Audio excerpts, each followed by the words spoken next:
Buenas tardes a todos, bienvenidos al ciclo Arte y Espacialidad.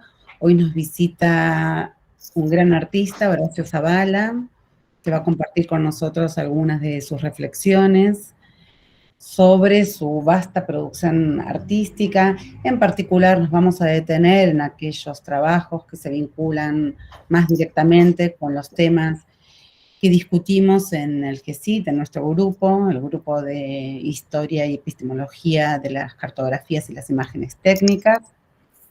Horacio Zavala, además de artista, originalmente de formación es arquitecto, viene trabajando como artista hace muchísimas décadas, estuvo residiendo en Roma, Viena, Ginebra, tiene en su haber numerosas exposiciones y ganó también un montón de premios.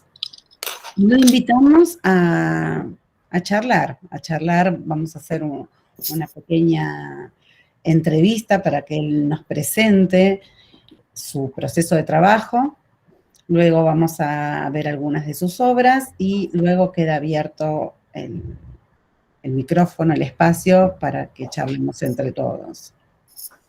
Bienvenido, Horacio. Muchas gracias. A ver,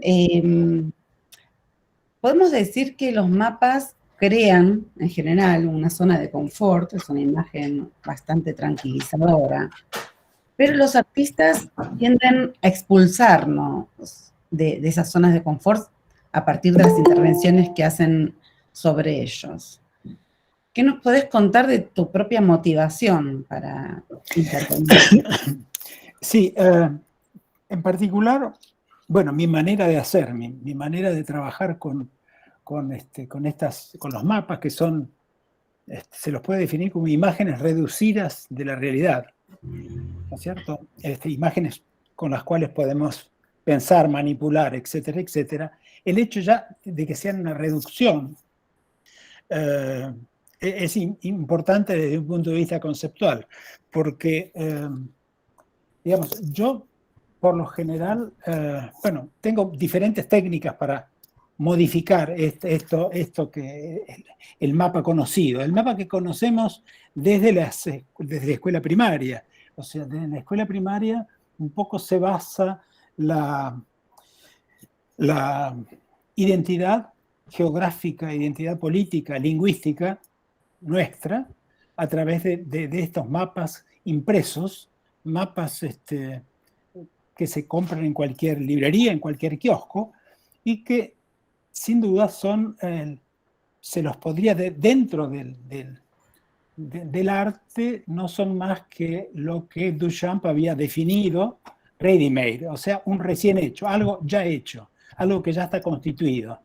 Entonces, hay mapas para ejercitarse en la memoria de dónde estamos. Estamos en la ciudad de Buenos Aires, estamos en la República Argentina, en América del Sur, en América, etcétera, etcétera. Y todo esto lo hacemos desde chiquitos con esta idea del mapa. Entonces, o sea, no es una página en blanco a la que muchos artistas se enfrentan. Yo, en todo caso, no me enfrento con una página en blanco, sino que en el caso de los mapas, que es una parte de mi producción, cuando me enfrento con una imagen que ya está hecha, una imagen del país o de la región o del territorio que me interesa, hacer una reflexión visual y conceptual, voy y lo compro. Es muy sencillo. Entonces, esta es una base de trabajo que ya para mí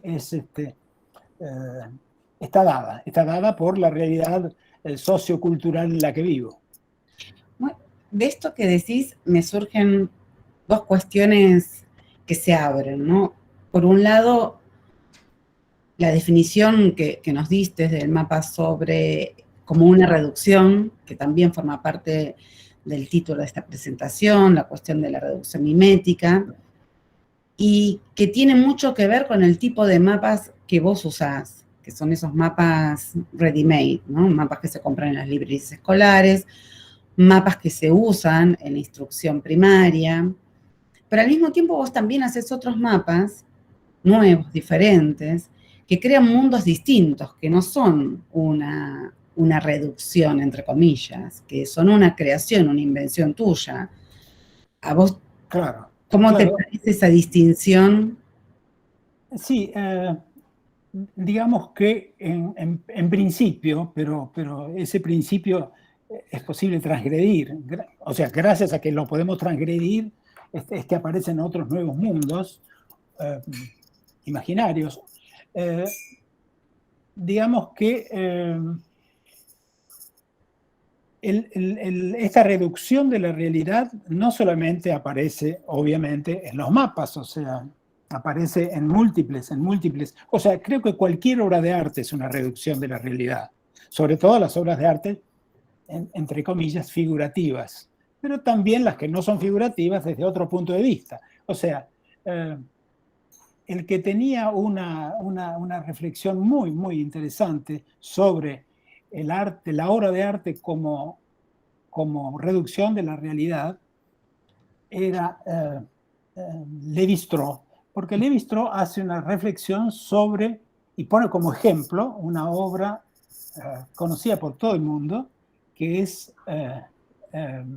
la obra que está en el Vaticano, que es la creación del mundo, que es un cielo raso entero de la Capilla Sixtina, que es inmenso, no sé, tiene, no sé, creo que 30 metros por 15 metros, y las figuras de la creación del mundo son enormes. O sea, desde la figura misma de Dios o de los ángeles o de todas las representaciones religiosas son inmensas. Y él, apoyándose en esa inmensidad, habla de que son imágenes reducidas de la realidad. Claro, ¿cómo no va a ser una imagen reducida? Habla del fin de los tiempos, habla del apocalipsis. Y el apocalipsis, ¿cómo se puede reducir? Es absurdo, es un absurdo, ¿no? Entonces, por un lado es una reducción, pero es una reducción también simbólica, ¿no es cierto? Entonces, él habla, por ejemplo, de que una fotografía del cielo estrellado, no hay más que verla para comprender que es una reducción. Entonces, claro, la fotografía, el cine, etcétera, etcétera.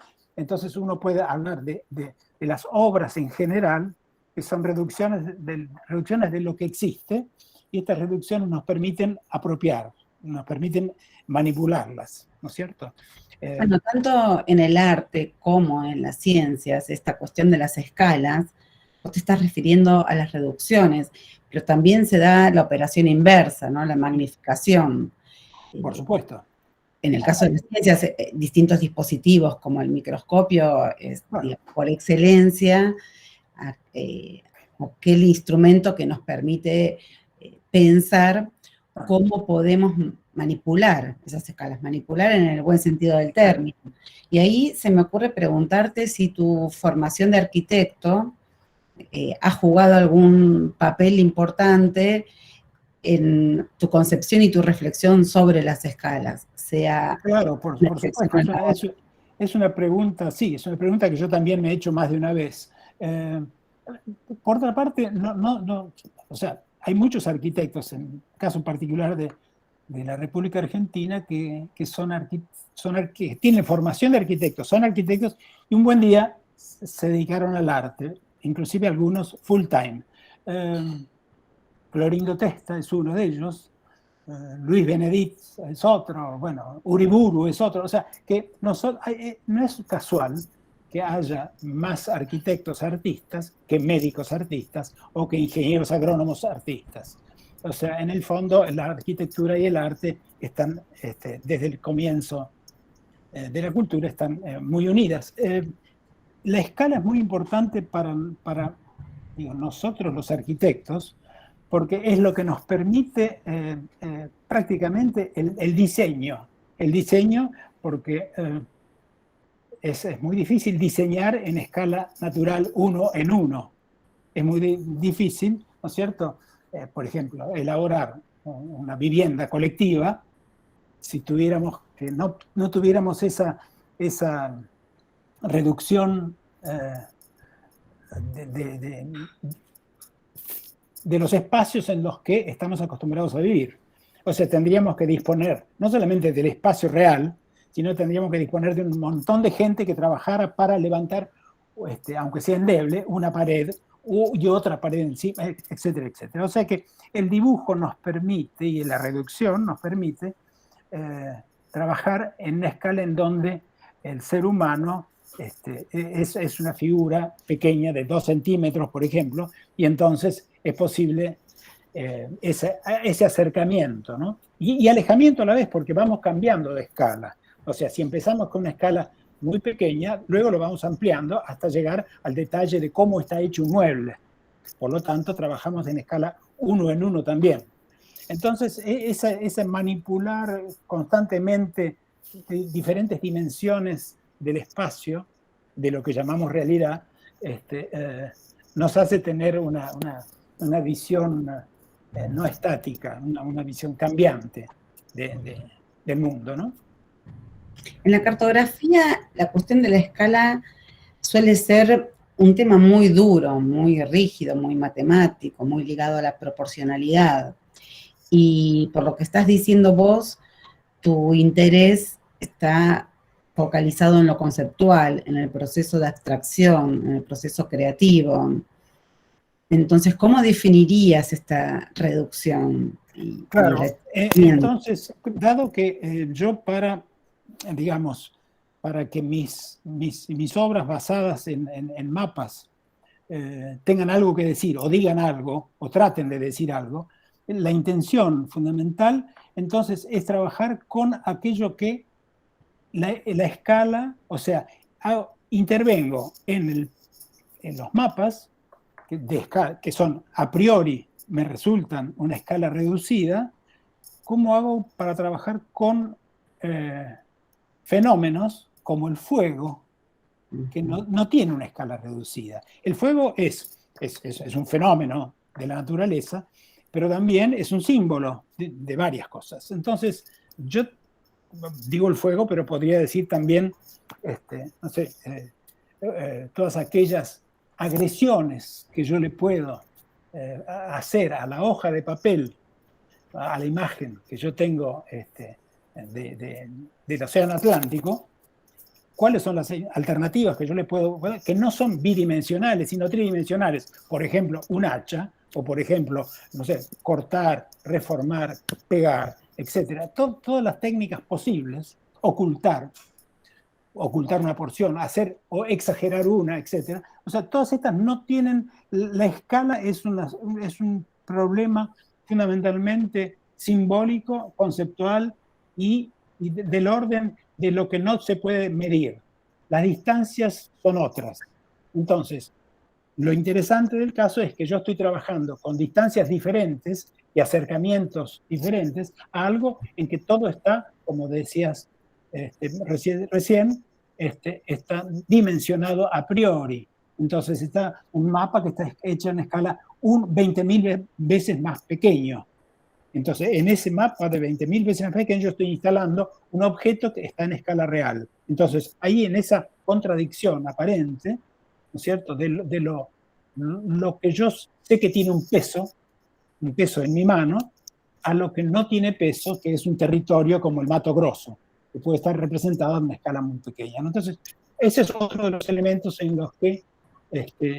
y hay una imagen que ahora recuerdo que podría ser interesante, que aproximadamente en 1937-40, el artista uruguayo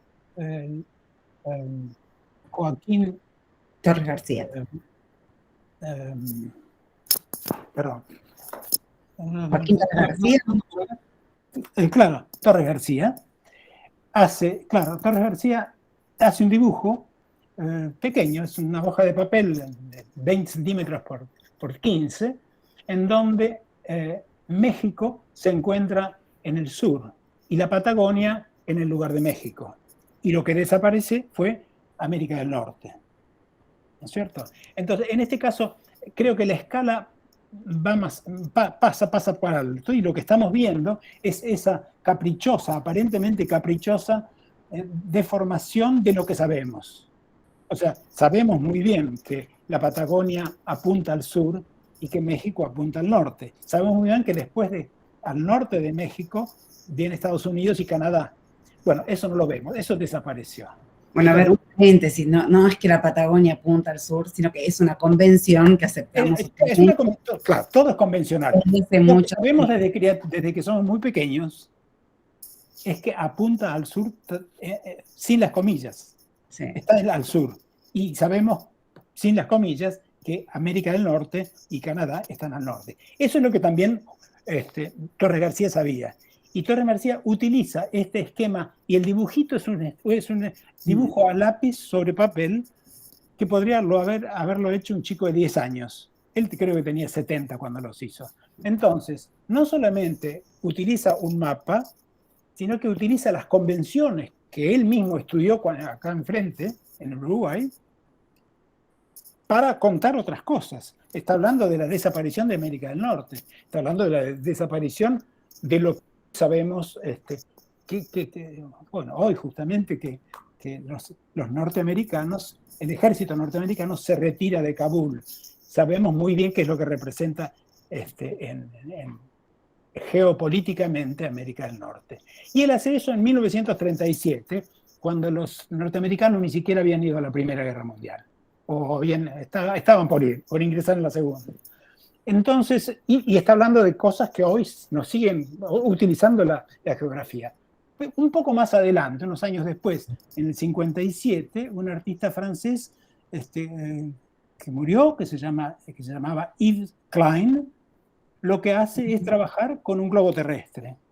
Y en ese globo terrestre, lo que hace es un globo terrestre en donde también convencionalmente está expresado el planiferio, la del planeta, nuestro planeta. Él lo pinta de azul, escondiendo lo que es tierra, lo que es océano, lo que es agua.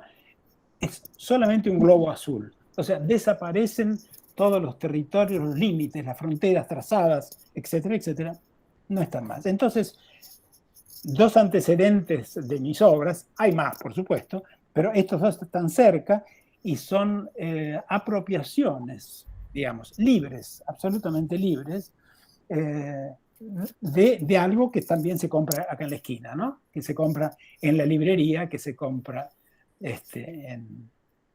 para llevar a la escuela.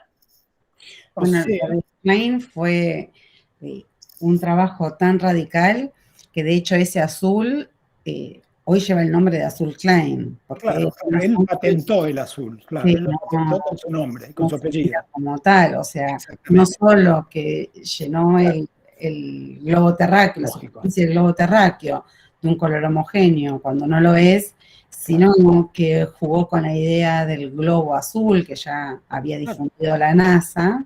Desde luego. Como un objeto artístico. Pero quiero volver un segundo a Torres García, cuando mencionaste América del Sur invertida, y ahí encuentro un punto en común con muchos de tus trabajos que también se refieren a América Latina. Hay otros que son de la superficie del planiferio, pero una gran parte de tu obra toma como objeto cartográfico América Latina, digamos, incluyendo México. Sí. ¿Vos ahí detectás algún tipo de inspiración, algún tipo de relación, o tu motivación para hacer ese recorte geográfico viene de otro lado? No, bueno, creo que los primeros que realicé eran planiferios, o sea, era la Tierra entera en donde estaba representado todo el planeta. Y después fui concentrando mi atención en donde podía detectar las cosas con mayor facilidad, no solamente a mis ojos, sino a los ojos de cualquier otro latinoamericano. En general, esto sucede alrededor de los años 70, un poco antes, un poco después, yo comienzo a interesarme en este tema. Hay otros temas, pero en este en particular comienzo a interesarme entonces no solamente por los mapas de la Argentina, sino sobre todo por los mapas de América del Sur o Latinoamérica, y a veces con referencia a América del Norte, a veces no, y con los conflictos económicos, políticos, sociales, etcétera, etcétera, que evidentemente no están representados. Simplemente si es un mapa político, están las fronteras muy definidas. Si es un mapa físico, están las montañas, los ríos, etc. Y sobre estas superficies que ya están elaboradas por el poder, que es el que define, en fondo, o que definió las fronteras, resulta que hay acontecimientos, hay guerras, hay apropiaciones indebidas, etcétera, etcétera. Bueno, entonces ahí yo encontré que se podían hacer ciertas intervenciones claras, definitivamente tan claras como antes de cuando el mapa estaba en la librería, que uno miraba y decía, eso es América del Sur. Bueno, y si América del Sur está quemada en la mitad, ¿en dónde, por ejemplo? En el medio del Mato Grosso se apropian por especulación económica, las empresas multinacionales se apropian de toda la forestación de un territorio que tiene millones de hectáreas y que comprende no solamente Brasil, sino Ecuador y los países vecinos. Bueno, entonces ahí empieza una actividad humana de explotación completamente destructiva de la naturaleza, a superponerse con un mapa limpio e inmaculado que lo compramos por un valor irrisorio en una librería. Entonces, en esa imposición, digamos, del artista en un objeto aparentemente neutro, deja de ser neutro y aparecen agresiones o modificaciones en la estructura. Cuando nosotros éramos chicos, cuando yo era chico, cuando ustedes eran chicas, bueno, el mapa que nosotros veíamos, nadie nos dijo, vamos a prenderle fuego. Ningún maestro nos dijo, vamos a prender fuego o vamos a romper el mapa. Era una especie de pecado mortal. Bien, entonces ahí se pueden proyectar, ¿no es cierto? Ahí podemos proyectar en ese mapa, nos podemos permitir transgredir esos códigos heredados para promover otro tipo de pensamientos. Ese es un poco. O sea, a mí me interesan mucho más las relaciones entre las cosas que las cosas en sí mismas. O sea, a mí me interesa mucho más que el mapa en sí mismo, o el fuego en sí mismo. ¿Qué sucede si acerco a ambos, ¿no? ¿Cómo los pongo en relación? Digo el fuego porque en este caso estoy hablando de en donde el mapa está quemado. Ahora, en un par de segunditos nomás, vamos a mirar esas obras. Casi todas las conocemos, pero no está de más mostrarlas y hablar sobre ellas con las obras a la vista.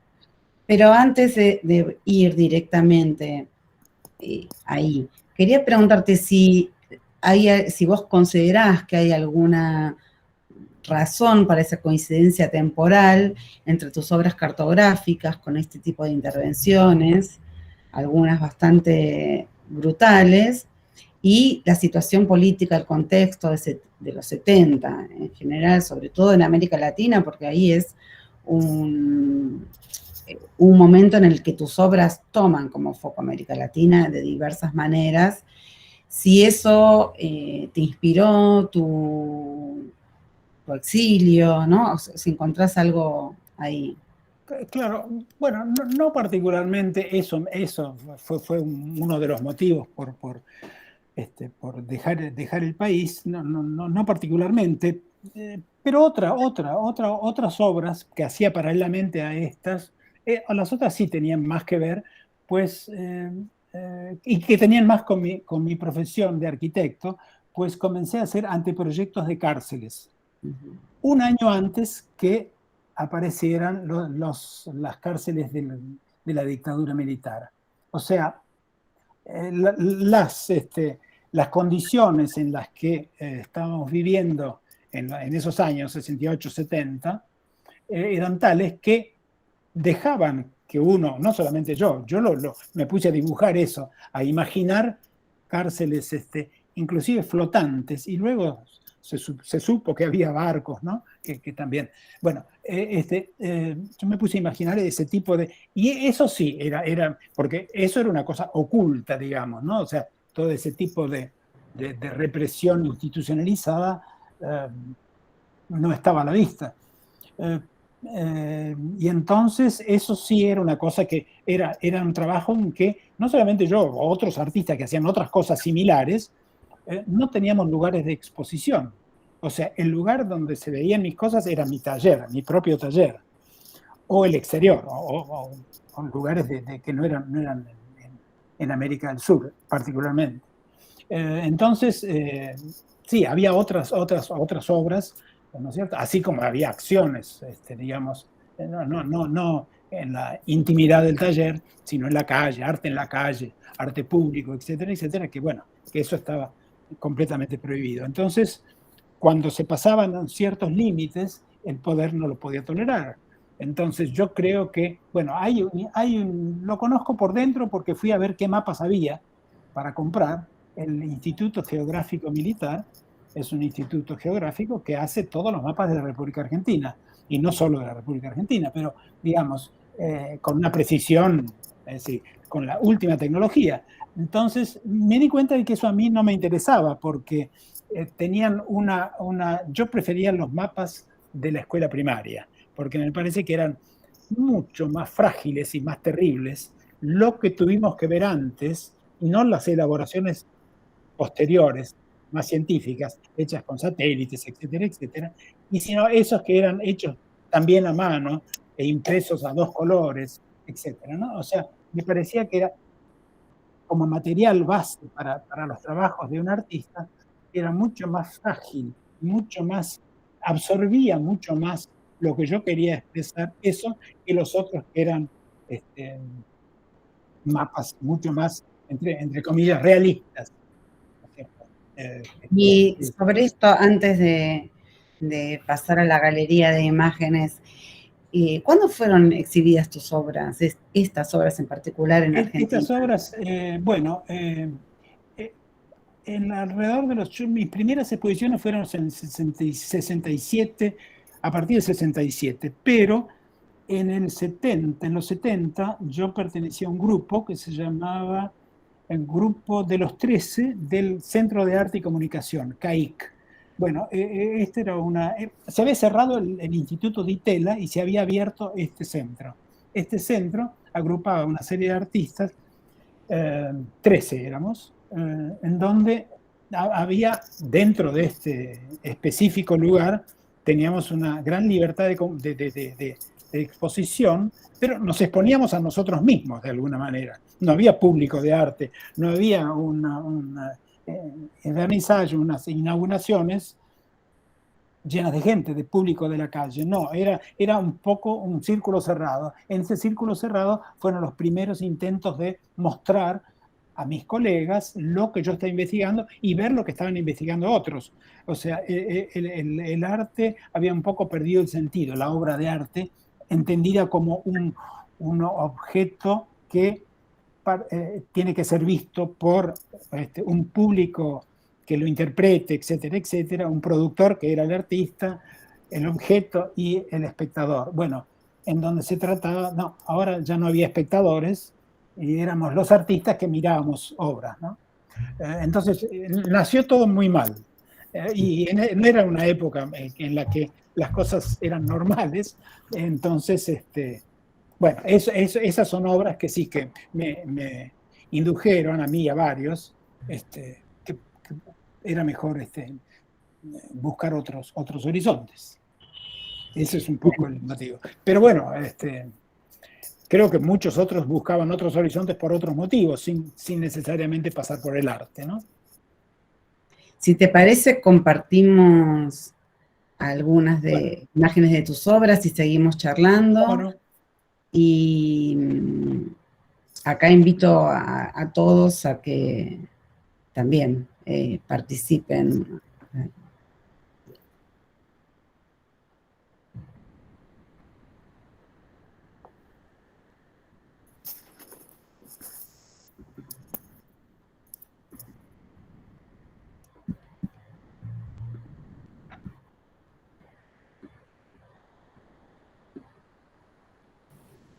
Por supuesto estaba aprobado y ahora no. Ahí va. Bueno, estas imágenes tal vez las más conocidas o a las que te estabas haciendo referencia sobre el fuego, ¿no? Elegimos, bueno, en principio vamos a, si quieres comentarnos esta. Claro, bueno, era lo que yo decía del fuego como un agente destructivo,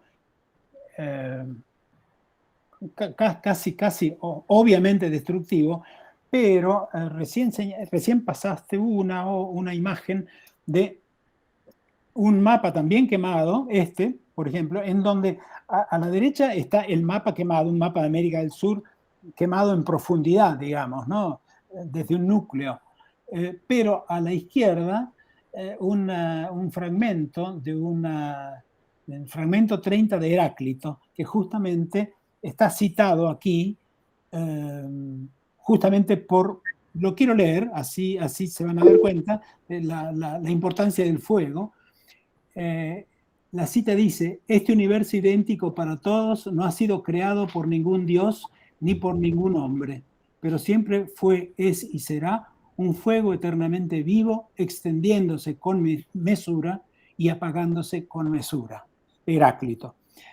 Bien, esta idea del fuego como regeneración y como regenerador de la vida era lo que más me interesaba. Entonces, el fuego no era solamente la destrucción por el fuego, como sí se veía cuando hacía el mapa de América del Sur y está quemado en la zona en donde es la producción forestal de madera.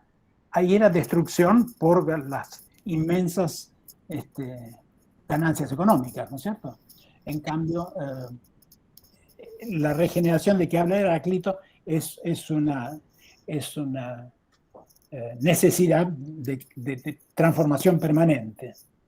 Acá es interesante comparar, digamos, como niveles o etapas de quemado, de intervención del fuego, que le dan una profundidad, ¿no? Como si fuera claro. un pozo. Sí. Y al mismo tiempo, desde una lectura más cartográfica, aparecen curvas de nivel, que también da un relieve, ¿no? Una idea. Sí, en realidad esto está hecho, claro, bueno, este efecto lo logré simplemente porque son, creo que son 7 u 8 mapas superpuestos y quemados a partir del primero, que es el central, el más pequeño. Entonces, luego superpuse las quemaduras y lo que dieron es esta, digamos, especie de perspectiva desde el nacimiento hacia las dimensiones actuales o desde las dimensiones actuales hasta el nacimiento. Entonces mira el origen y el fin, ¿no? Una especie de desarrollo en profundidad del fuego, que no es estático. Son superposición de mapas quemados. Un poco volcánico también, ¿no? Un poco, claro, exactamente, sí. Sí. Sobre esta imagen te quería hacer una consulta que charlamos alguna vez. Originalmente producido en los años 70, hace un par de años, creo, empezó a circular alguna versión de esta serie en las redes, de manera anónima, sin tu nombre, en ocasión de esos incendios masivos en Amazonas. Y para algunos que habíamos hecho una lectura más política de este mapa del fuego, de la desaparición, del agujero, del vacío, en relación precisamente a los años 70, no solamente lo que ocurrió en Argentina, sino lo que ocurrió en muchos países de América Latina, en donde el sentido era mucho más connotado, mucho más simbólico, de golpe se volvía una imagen explícita, una imagen denotada, donde el fuego era fuego, o sea, el fuego del mapa era el fuego de la selva. Entonces, ¿cómo interpretas vos esa reformulación a lo largo del tiempo de la misma obra, como autor, en tu caso, como artista, creador? ¿Qué sentís con eso que va pasando fuera de tu control? Que ya sabemos que las obras y la literatura también, no solamente las obras plásticas, que exceden esa motivación original, el público original, la voluntad de quien la produce, y que empieza a circular por otros itinerarios en los que va tomando sentidos diferentes.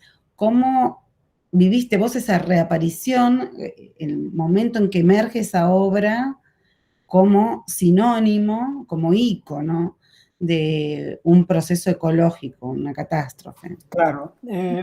La imagen de la cual hablas es la presente, es la que fue utilizada ahora para el Sí. afiche, ¿no? No sé si la... no, esta. Esta es la imagen que sí, que es cierto, que yo la produje, creo que en el año 73 o 74, en donde no existía el problema ecológico, o sea, estaba recién comenzando, pero no se hablaba, no se tocaba el tema porque no había aparecido como problemática universal. Ahora, cualquier incendio de pocas hectáreas aparece en las noticias. Bien, entonces, acá se refería a el fuego, o las consecuencias del fuego, en mi mapa, hablaban de lo que sucedía desde un punto de vista político-social.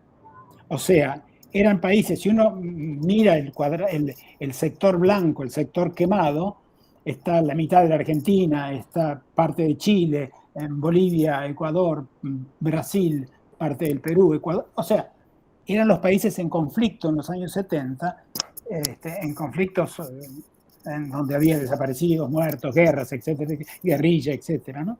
Entonces, digamos, esta consecuencia del fuego no era consecuencia de la especulación económica. No, era consecuencia de las especulaciones políticas. Entonces, con el tiempo, con el pasar del tiempo, desde los años 70 hasta la actualidad, ha habido como una traducción de lo que eran los conflictos sociopolíticos y económicos, pasamos a las destrucciones ecológicas de la Tierra. No es que hayan desaparecido las otras. No. En ambos casos hay algo así como una poética de la destrucción, muy interesante. Claro, yo más bien, yo no hablo de la destrucción, yo prefiero utilizar otro término, porque no es solo destrucción, sino que es una catástrofe. Y es una catástrofe no natural, sino histórica.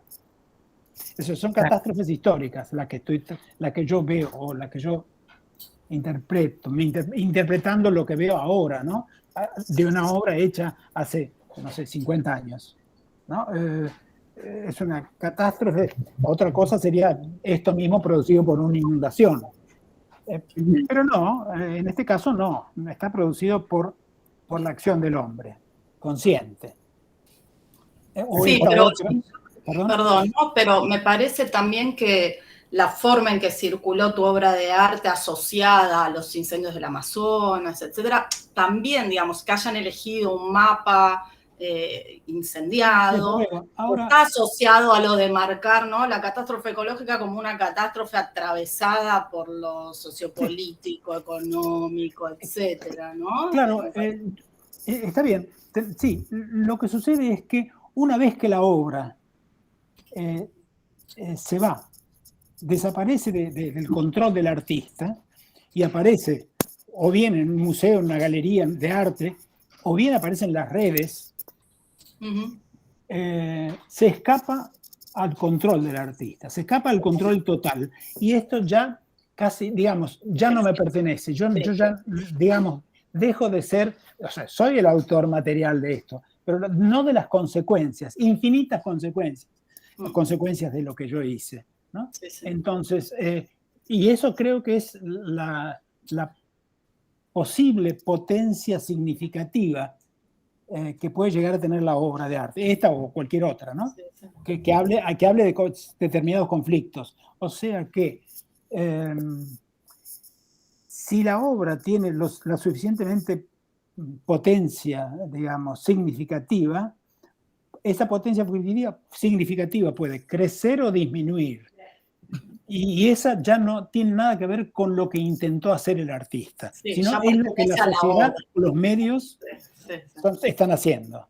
Claro. ¿No? O sea, se me escapa. O sea, cuando uno piensa en, simplemente para poner un ejemplo que no sé si tiene lugar, pero pensemos todos, pero es una obra que conocemos todos, que es el Guernica de Picasso, que es un mural grande, que tiene, no sé, 7 metros por 3 o algo así. Empezó siendo una evocación de una catástrofe histórica que también fue el bombardeo de los nazis en un pueblo que no era un objetivo militar en España, para convertirse en una especie de símbolo de la guerra civil moderna, de la guerra moderna, ¿no es cierto? O sea, que escapaba completamente a los intentos de Picasso de mostrar la desaparición de un pueblo español, ¿no? Salió de su estudio y se convirtió en otra cosa, ¿no? Eso me parece que puede suceder con estas obras, ¿no? Retomando tu serie de los fragmentos del mapa de la Argentina quemado y siguiendo también con Heráclito, ¿cómo pensás la serie de versiones de un mismo proceso, de un mismo acontecimiento? Claro. Que sí. se ve mucho en tu trabajo, ¿no? Claro, sí, eso es un poco mi propio método, ¿no? Mi propio método de trabajo es, bueno, parto de una de ellas, de la que estamos viendo ahora. Efectivamente, esto es una posibilidad. Y esto es una posibilidad que a mí me abre, tengo que hacerlo para que a mí me abra otras posibilidades. O sea, una vez hecho esto, bueno, ¿cómo puedo seguir adelante? Porque creo que no está todo dicho sobre el fuego y el mapa. Entonces, ¿qué otras cosas puedo decir? Entonces, y eso es, o sea, cada obra que yo sigo continuando en esa serie que me está hablando del mismo problema, con soluciones, no soluciones, son con respuestas diferentes. Entonces, la quemadura es diferente porque es otro día, yo me siento de otra manera, el mapa no compré el mismo, pero es otro similar. Bueno, eso es, o sea, cómo interviene el azar para que también vayan cambiando las series, ¿no? Y entonces yo creo que es un trabajo en desarrollo. Que no es un este es un ejemplo, esta que estamos viendo es una parte, una instantánea de un trabajo en desarrollo que siguió adelante por muchas más. No sé cuántas hice, pero hice muchas, ¿no? Entonces, creo que hay que verlas unidas a las obras, a las series de las cartografías. Bueno, de hecho en esta dice 6 imágenes. Claro. Bueno, acá dice 6, claro. Acá no tenemos. Y así, digamos, tanto es así que yo prefiero no mostrarlas aisladas, prefiero o se muestran juntas o no se muestran, porque mostradas aisladas podría ser, bueno, esto es una técnica, un hallazgo momentáneo y se terminó. No se terminó, esto puede seguir y puede seguir. O sea, es una especie de, por eso es una secuencia, digamos, que me parece que hay que verla en toda su continuidad, ¿no? Tenemos otros casos para mostrar de tus secuencias, porque de hecho es un método recurrente en tu obra. Claro. Vamos a volver ahí. Claro, este también, claro. Cambia el mapa, cambia la situación, pero es todo un continente o un subcontinente que está explotando, etcétera, ¿no? ¿Por qué solo América del Sur, América Latina? Bueno, acá tenés todo el planiferio y obviamente no es lo único. Claro, está en referencia. Bueno, en esto, yo no sé, esto también los mismos años son, creo que 73 o 72, en fin, los años 70. En los años 70 yo creo que, así como estamos viendo este mapa, era un poco la situación mundial. En África no estaba sucediendo nada, digamos. En Asia, no. O sea, acá estaban explotando, en fin, varios países, ¿no? Este mapa lo dibujaste vos, ¿verdad? Claro, en este caso yo dibujé el mapa. Sí, no sé por qué es un mapa dibujado y quemado por mí. Sí, no está comprado. Pero es una hoja de cuaderno, es una hoja, y bueno, en este caso sí es comprado, son mapas comprados y la técnica es diferente. Acá como técnica está, bueno, la obra se llama Revisar, Censurar. bueno, es un mapa comprado. La primera imagen es la imagen que yo compré. La segunda está con un sello de goma, esos sellos que con tinta de goma hice hacer un sello que dice revisar, o sea, revisar meticulosamente un territorio y luego censurar ese mismo territorio, y luego el resultado es ese monocromo negro que yo veo que cubre el mapa. También es una secuencia que no es optimista, ¿no? Ya en los años 70, bueno, termina, no es que de acá del negro se pasa a otra cosa, es como un principio y un fin, ¿no? En principio era así tal cual, indica la primera imagen, y el fin es tal como indica la cuarta imagen.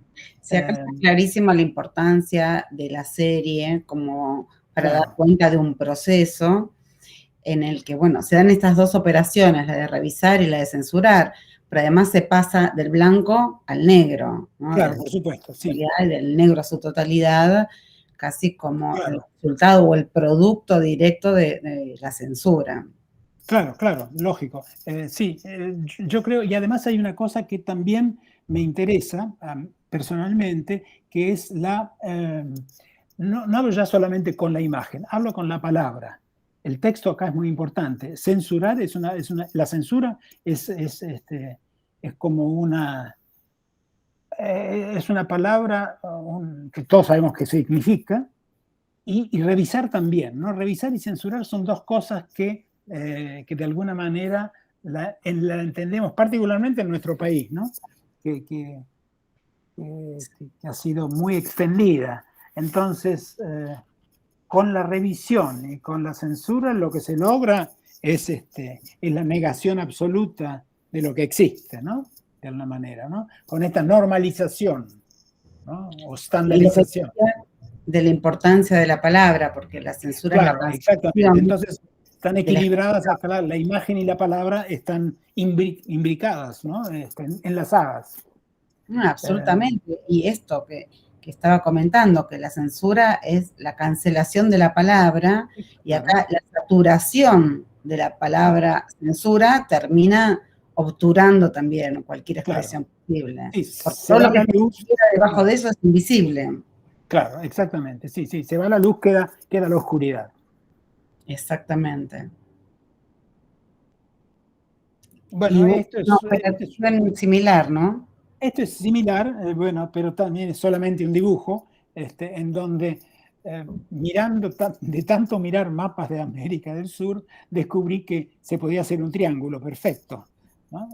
Bueno, es una especie así digamos, por semejanza, es un triángulo que no es equilátero, que todos los lados son diferentes, y para darle la misma textura, le di la misma textura a la representación, entre comillas, de la Tierra, ¿no?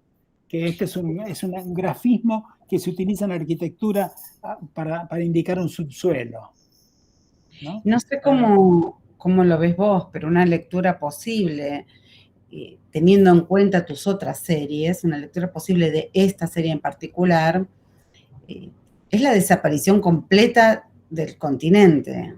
Claro. Queda escondido detrás del triángulo, ya ni siquiera hay mapa en el sentido tradicional. Sí, es una especie de llevar al extremo la racionalidad de un triángulo, que es un producto, en fin, es pitagórico, quedó el esquema de Pitágoras, nada más, ¿no?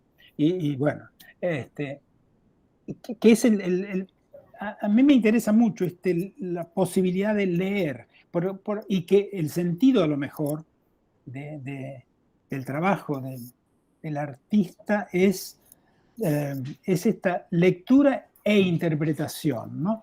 Que tiene el mismo valor que la lectura e interpretación que le da el propio artista. O sea, no es que el propio artista va a tener algo más interesante que decir.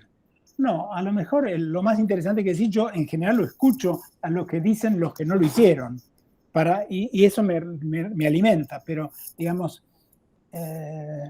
no creo que haya jerarquías. Estas obras son obras para ser interpretadas, leídas y pensadas. Por eso la palabra, para mí, en este caso no hay palabras, bueno, pero, ¿no?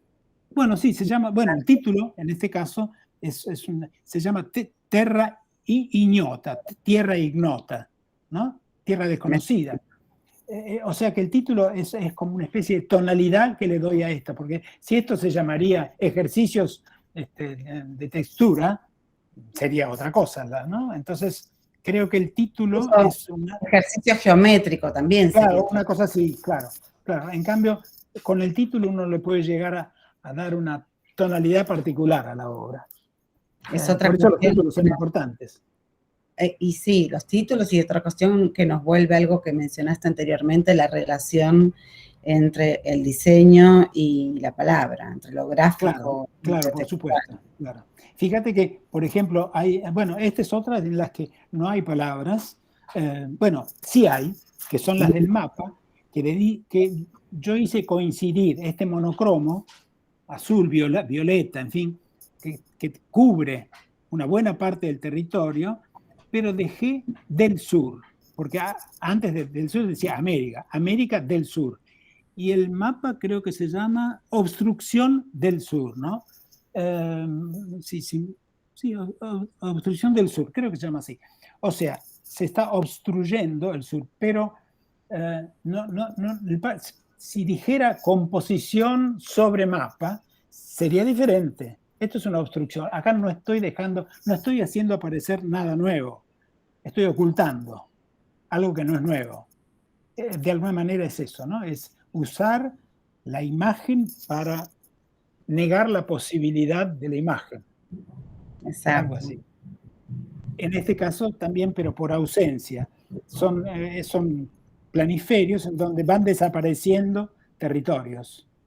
Arriba está el primero a la izquierda, arriba está completo, desde América del Norte, Sur, Europa, Asia, etcétera, y la Antártida. Luego el segundo queda la Antártida, luego van desapareciendo América, van desapareciendo todos, ¿no? O sea, es como si se fueran apagando los continentes habitados, ¿no? Y es interesante, bueno, que reaparece, reemerge la serie y que el único elemento constante es el único continente inhabitado. Que es la Antártida, claro. Claro. Bueno, acá en son geografías fantásticas. Todos sabemos que en el centro de la Argentina no existe un lago que tiene una apertura por el Río de la Plata y otra que atraviesa los Andes. No. Bueno, pero de alguna manera está agujereada la Argentina. Y bueno, sí, o América del Sur, como vemos a la izquierda, o América del Sur, sí, Ecuador, la parte andina, y acá la parte de, no sé, Brasil, Venezuela, etc. O sea, geografías que no existen realmente, pero que sería diferente la Argentina si tuviera, por ejemplo, este lago en el medio, o el Brasil, ¿no? O sea, eran posibilidades de deformaciones de territorios. Es muy curioso que en estos mapas el agujero, el vacío, ya no viene del fuego, sino de su elemento antagónico, que es el agua, ¿no? Aparentemente. Sí, claro. Sí, pero siempre, sí, son alteraciones, pero no son caprichosas. O sea, por ejemplo, yo no podría hacer, porque simplemente no podría hacer un mapa, no sé, del África con esto, porque no sé, no me gustaría que un africano se ofendiera y me dijera, ¿cómo hiciste desaparecer Nigeria? ¿No? O sea, me sentiría muy mal. Pero estoy seguro que, aunque haga, o en el otro, no creo que venga un boliviano y me diga, qué barbaridad, hiciste desaparecer mitad de Bolivia. No creo, porque creo que entendería. No, porque también es tu espacio, forma parte de tu geografía activa, entonces claro, por supuesto. Estás habilitado en cierta manera a reinterpretar tu geografía afectiva de un modo que tal vez no ocurre cuando hay cierta extranjereidad emocional respecto a tus espacios. Es tu percepción, tu experiencia, tu historia desde luego. De este continente que has recorrido mucho. Claro, por supuesto, sí, es eso. Bueno, y acá era dar otro uso, simplemente. En esta imagen, uno sabe muy bien que cuando cuando se hace un paquete de algo, el paquete, el papel del paquete es algo que se tira luego, ¿no? Entonces, lo esencial era lo que estaba dentro, ¿no? Lo esencial es lo que contenía la caja y no el papel. En este caso es a desechar. El papel de envolver es un papel que se tira. Una vez que se abre y se descubre lo que está contenido ahí, se tira. Bueno. Y acá tenemos otra materialidad, ¿no? Ya el objeto, las tres. El objeto, por supuesto, sí, sí. ¿Vos participás del proceso del fotografiado de estos objetos? O sea, bueno, lo pruebo, claro, yo le doy al fotógrafo ideas y él ideas para que los coloque uno al lado del otro, de qué manera, etcétera, y luego yo elijo la que me parece mejor, porque hay muchas posibilidades de ponerlos. En este caso igual, donde son dos elementos, un mapa, un taco de madera y un hacha.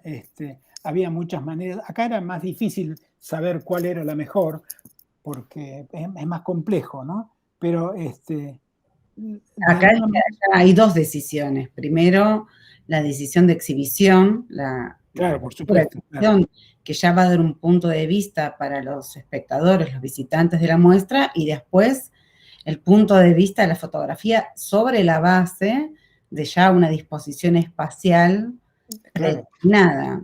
Por supuesto, claro, claro. Sí, esta es una obra también de los mismos años, pero que el original está en el Museo de Arte Moderno de Buenos Aires, pero que me quedé con ganas de tener otra, entonces reproduje otra y luego otra más. O sea que hay tres, además de la que está en el museo, hay tres más iguales, porque compré 3 hachas, compré 3 mapas, conseguí 3 tacos de madera y bueno, y está la habilidad de darle un buen hachazo al papel, partir eso, ¿no? Súper intensa. Es el resto de la acción, ¿no? Es un resto que queda ahí. Me olvidé el hacha, digamos, ¿no? Pero el gesto es... el gesto es tremendo. Sí, es... Bueno, es una cosa que hay que contarlo un poco. En ese sentido, la obra no está muy completa si uno no cuenta cómo apareció esta obra. Entonces, bueno, el mapa es el mapa de la ciudad de Buenos Aires. Yo volví después de más de 20 años de ausencia a Buenos Aires, a mi país, y bueno, y viajaba en subterráneo casi todos los días. Y en el subterráneo descubrí que había chicos que entregaban a cada viajero, a cada persona que estaba sentada. Hola, a ver. Sí, te escuchamos.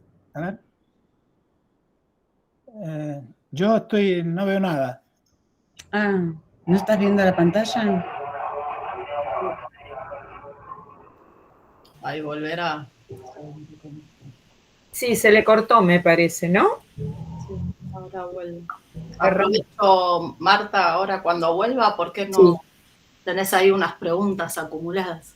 No, es que no sabía si había que esperar al final. Porque no, la verdad, chicas, a la vez estoy intentando solucionar un problemita que, bueno, nada, una pavada, pero había que hacerlo en este momento. Y no me acordaba cómo era el formato, si era una conversación con Carla y luego venían las preguntas o es una conversación entre todos. No, esta segunda parte era entre todos. Pero bueno. Era entre todos, pero bueno, no se armó. A ver si vuelve a entrar. Todo esto obviamente lo vamos a cortar, chicas, no se preocupen. Pero si dejo de grabar, vuelvo a grabar todo, me voy a hacer un lío. No, después hay que cortarlo y listo. Sí.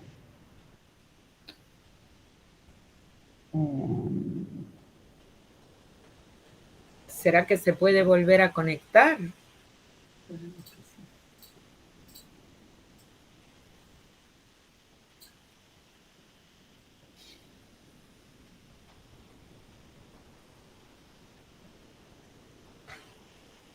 Hola, Horacio.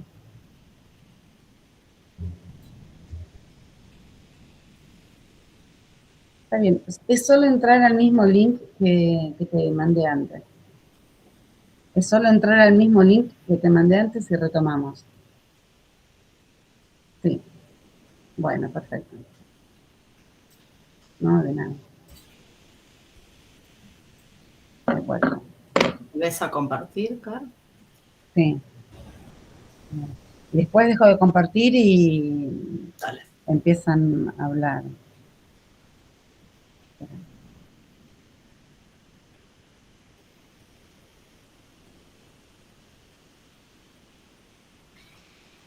Esta es la última, igual. No, espera, porque si yo comparto no veo nada, no los veo y no lo voy a poder admitir. Ah, bueno. Qué práctico el Meet. Ahí estamos. Estás muteado, Horacio.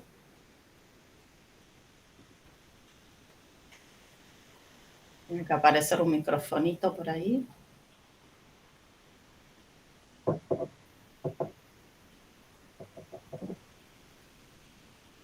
¿Sí? Está como abajo de la pantalla el micrófono en general. Si vas con la flechita del mouse para abajo.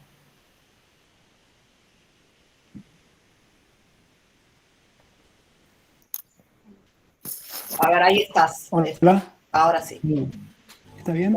Sí. Ah, bueno. Bueno, lo que se fue la imagen de la obra que estaban mostrando. Yo no la veo. ¿Ahora tampoco? Ahora tampoco.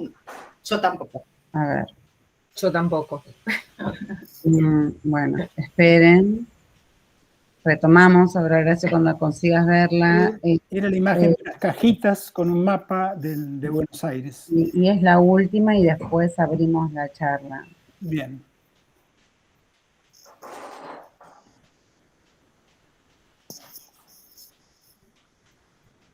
Ahí va. Ahí está. Bien.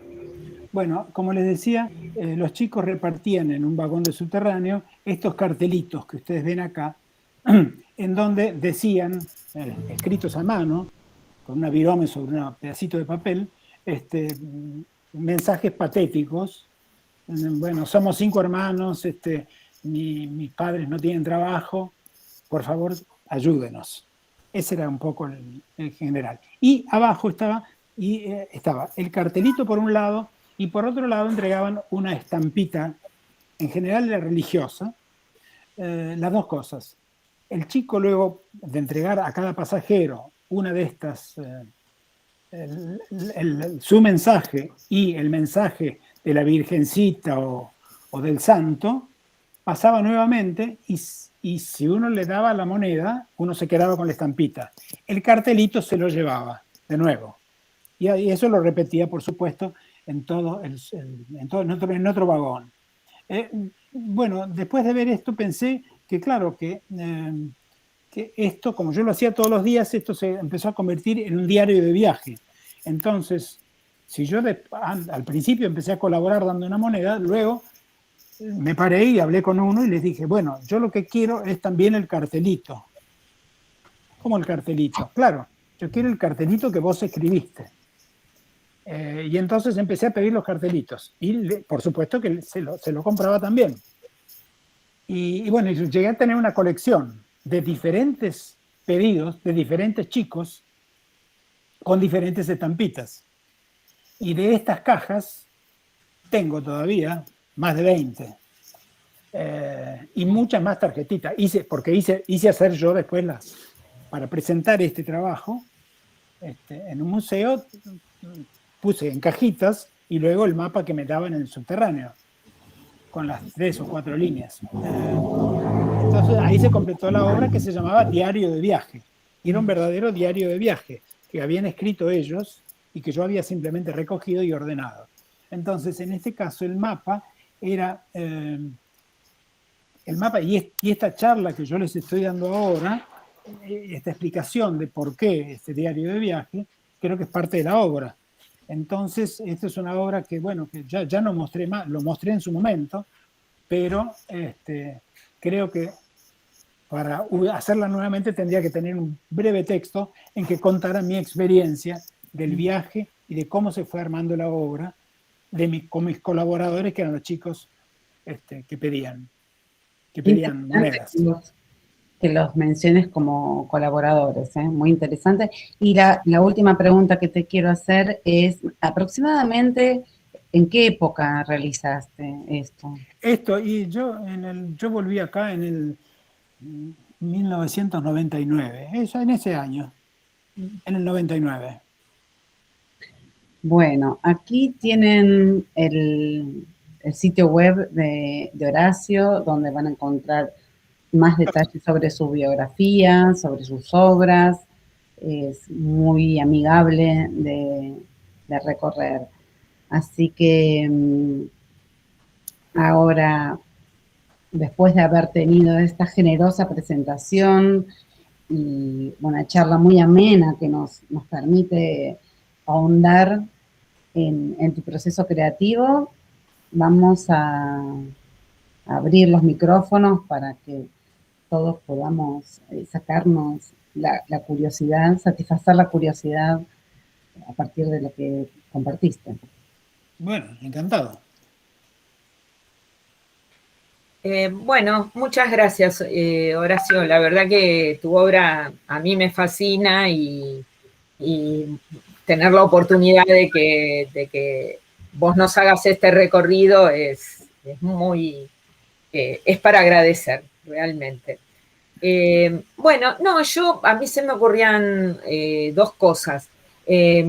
Había puesto en el chat, mientras avanzaba el recorrido, que me interesaba justamente Argentina Empaquetada y Hacha, porque implicaban otro tipo de intervención, otra materialidad y otros resultados también, ¿no? Digo, ya no son imágenes bidimensionales, sino que son objetos. Y me interesaba, si querés comentar un poquito más, justamente vos dijiste que queda el hacha, ¿no es cierto?, como resto de ese gesto. Sí. Y a mí en particular, hacha me resultó siempre de una explicitud en cuanto a la violencia de nuestra historia vinculada con ese espacio en particular, así como muy explícito. Entonces, si querés, explicar por qué el hacha, por qué, claro. por qué esa incisión, ¿no es cierto?, en ese lugar. Claro, digamos que el hacha, yo siempre vi el hacha, no sé por qué, no solo como una herramienta, sino como un arma. O sea, o una mezcla o en la antigüedad probablemente haya sido las dos cosas, o más arma que herramienta. Pero entonces es un arma ni defensiva, o sea, un arma que puede ser utilizada con cualquier fin, como cualquier instrumento.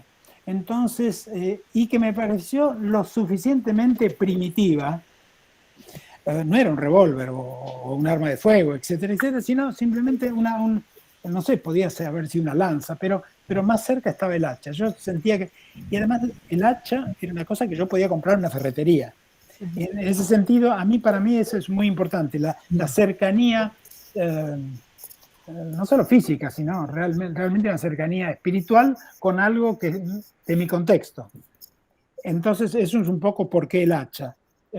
Y además creo que el hacha significa, bueno, por ejemplo, no sé, cortar algo muy duro, necesita fuerza. O sea, un cuchillo no, a lo mejor con habilidad, pero el hacha necesita sobre todo dar un golpe, tener fuerza, en fin, estar preparado para lo sonoro que sucede cuando corta una rama de un árbol.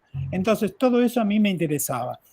Aunque al hacerlo, yo sentía todo eso y decía, bueno, el que vea esto tiene que sentir aproximadamente. Y creo que con un hacha clavada en un taco de madera, uno siente la vibración del golpe, el ruido, etc. Entonces, de alguna manera era participar más de la creación de la obra. No era como un simple mapa en donde yo soy un simple espectador. sino acá está, más o menos todo el mundo ha tenido, conoce o ha visto el hacha y siente el hierro, la madera, etc. Entonces, esa cercanía, lo mismo que un poco, como decías, el hecho de hacer un paquetito, ¿no? Aunque la cosa era demasiado delicada, demasiado pensadita, como para que resulta que hasta simpático, bonito. No, acá no hay nada de bonito. Acá era más bien como un grito, ¿no? Era algo así.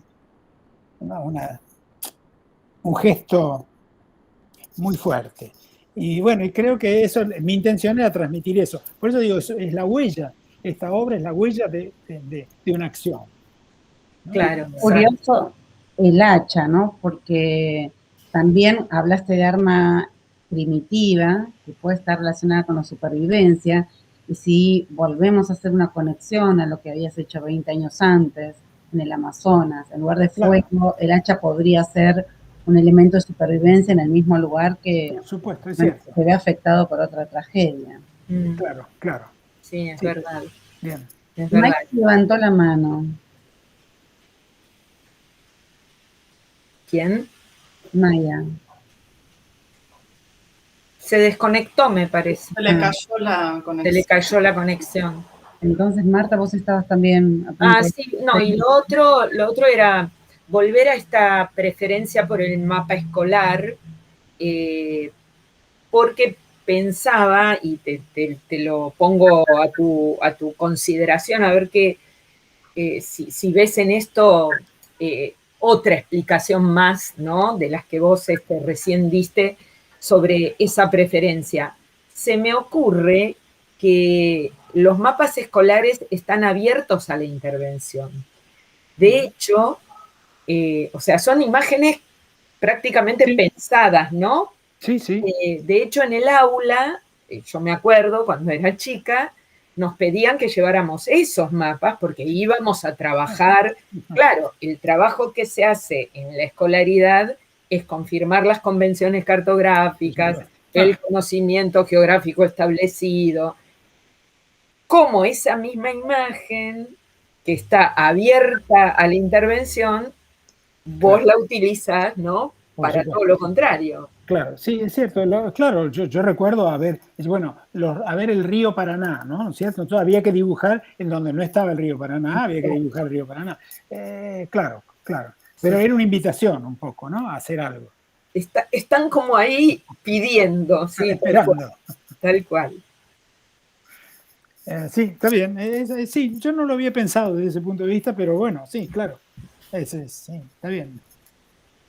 Bueno, es parte de lo que decís sobre cómo la obra cobra su propia vida, sí, después de lo que vos hacés. Claro, por supuesto. Estoy bastante familiarizada con tu trabajo. Nunca había establecido esta conexión entre el hacha como arma, pero también como herramienta claro, que en definitiva sirve para la supervivencia en un ambiente tal como la selva del Amazonas. Hace poco vi un video que se burlaba de esos objetos multiusos, especialmente de la navaja Victorinox.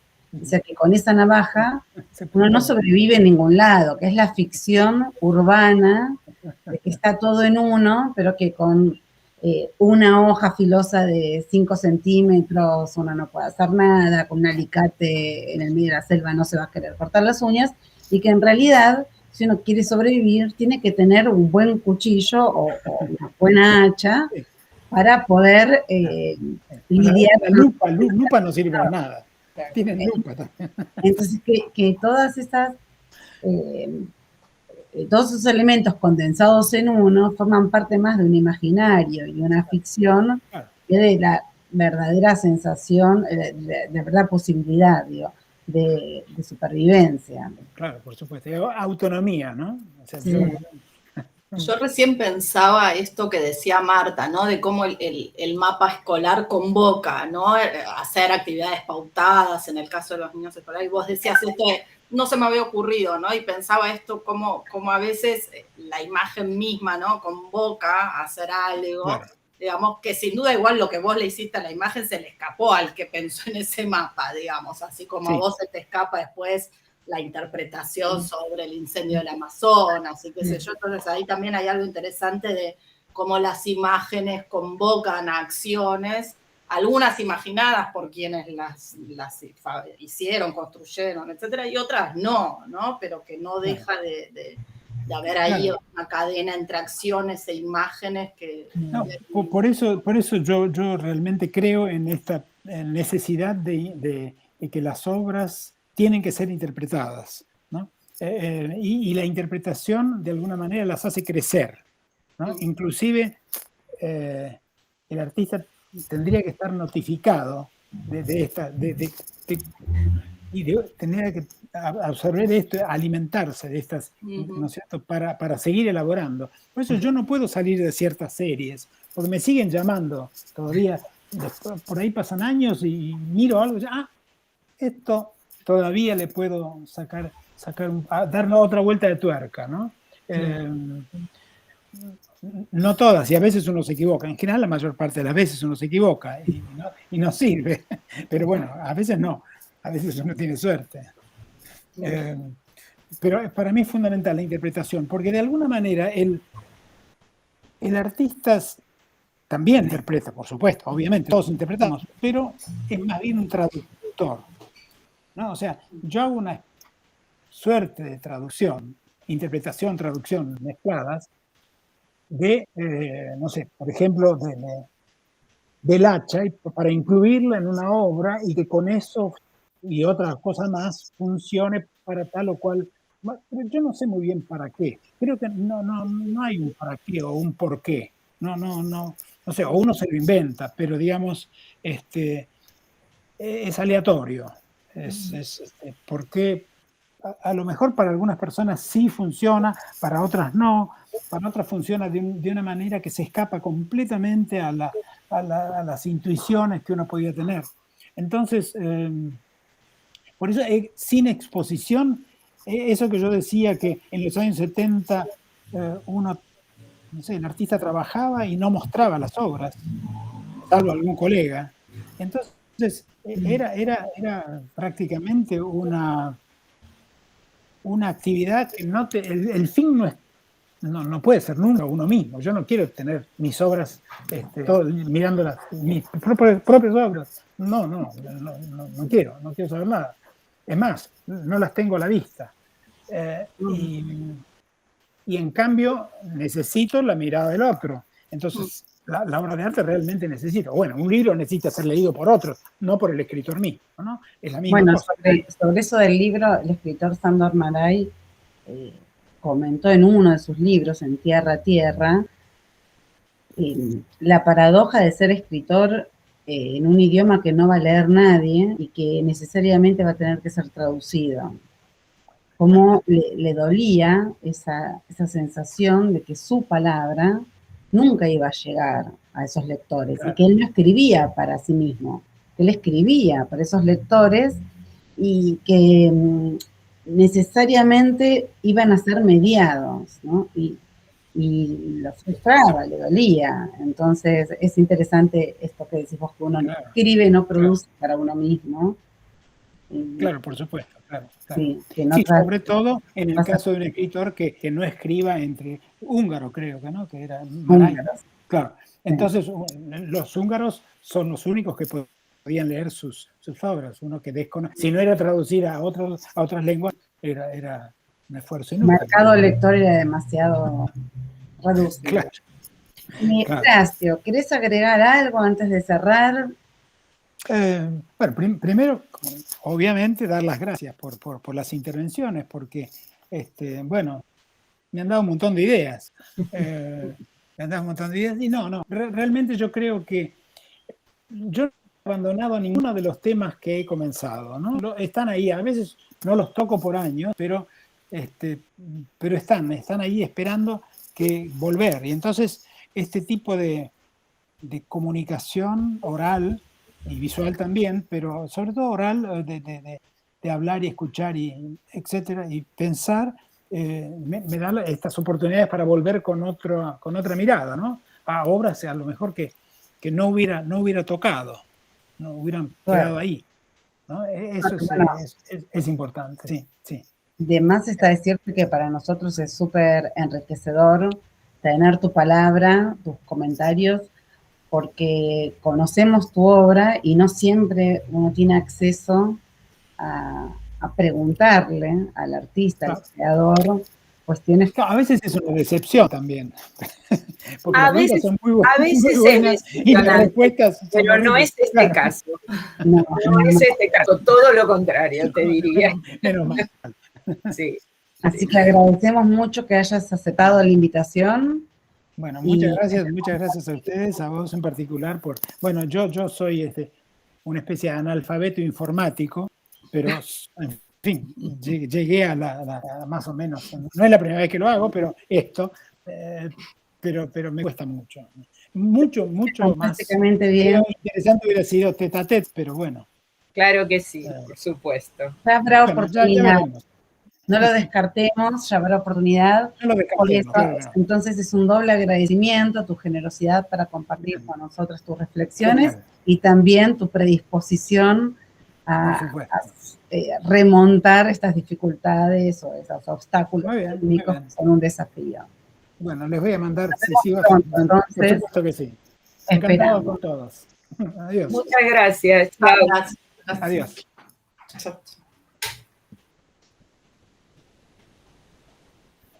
Bueno, acá dejé de grabar. Ay, no, sí. ¿Dejaste de grabar?